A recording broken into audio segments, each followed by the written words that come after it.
Here in San Diego, Naval Base Point Loma is home port to several submarines, including the USS Annapolis, which arrived from the East Coast in early February. The commander and crew of the ship allowed myself and photojournalist Steve Roysh to come aboard and get a glimpse of what life under the water is really like. The sound of that bell announces the arrival of Commander John C. Witt. He's in charge of the roughly 150 sailors who serve aboard the USS Annapolis, one of several submarines stationed at Naval Base Point Loma. All right, let's take a look.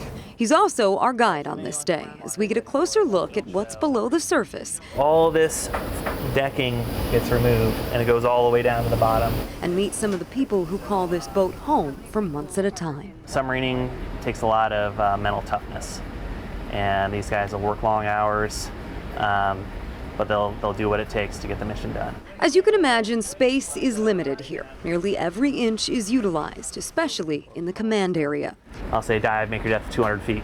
Once underwater, it's the instruments that are crucial to navigation, especially sonar. This is where we take in sound data from the environment and try and correlate that to a specific ship that's out there. That's not to say the crew doesn't ever use their eyes. The periscope is still something the submarine crew uses regularly. We may want to look at what other ships are doing, or we may want to try and observe other Navy's activities, stuff like that. Everyone on board has a specialized skill, but because of the isolation that comes with being underwater for long periods of time, everyone has to take on multiple roles.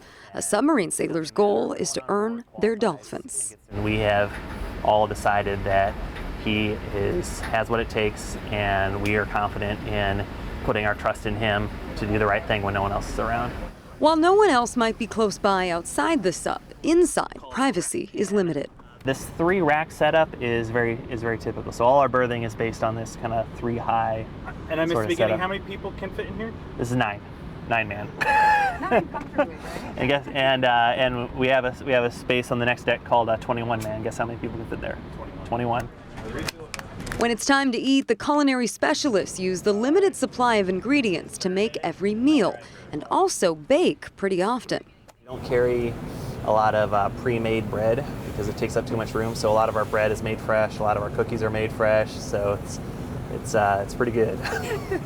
Waiting to eat lunch today are 4 submarine sailors who tell me it's really the simple things you miss when you're underwater for so long. It's actually just fresh air. Yeah, definitely fresh air. And you forget what fresh air smells like until you've been away from it, and then you kind of get that first breeze, and you're like, oh, wow. But also say they've grown incredibly close over the years. the crew is what keeps everything going. It's what I'm most proud of with the crew is they really embrace that, and you'll see that they're some of the hardest working guys around.